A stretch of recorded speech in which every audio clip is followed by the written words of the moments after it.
Thank you. So, again, it's an exciting day, and it is an exciting beginning to 3 decades of accelerated preservation of the places we all love. This is the kind of thing that makes all the nonsense you have to go through to get an elected office.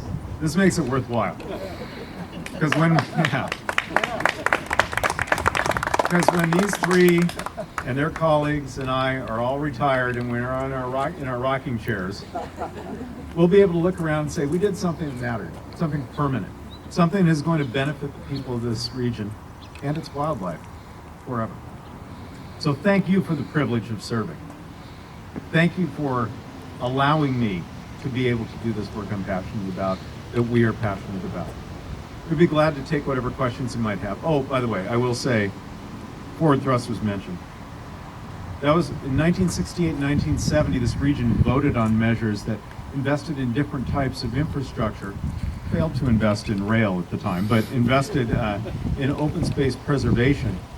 And my budget director, Dwight Dively, told me it was just a couple of weeks ago that the people of this county, paid off the last forward thrust bonds, which were actually let not until 1979, and they were 40-year bonds.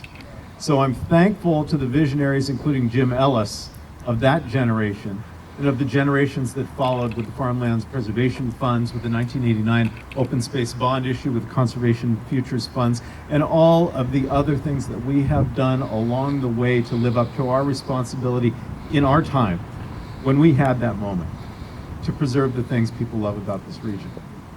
And congratulations to all of you for being part of stepping up to that responsibility today. We'll take whatever questions you might have. So if successful, what changes would we see in the White Center unincorporated area, Top Hat, all of that?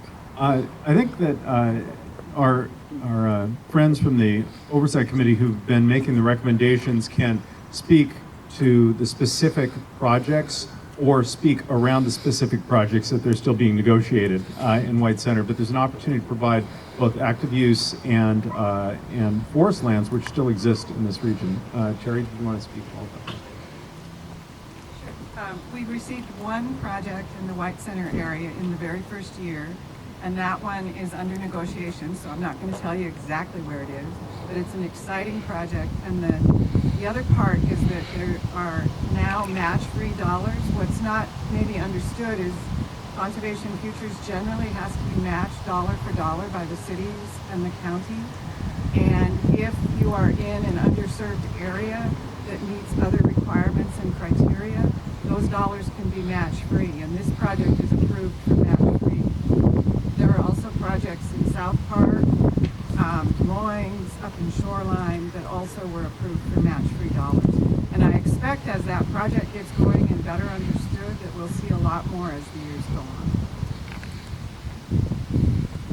So that's a new innovation with our embrace of an equity lens in our land conservation work, is to make sure that for communities who essentially can't afford the match, that is not a barrier to preserving the lands that need to be preserved. And I think it is, as Terry said, going to lead to a lot more and better acquisitions in underserved areas in the future.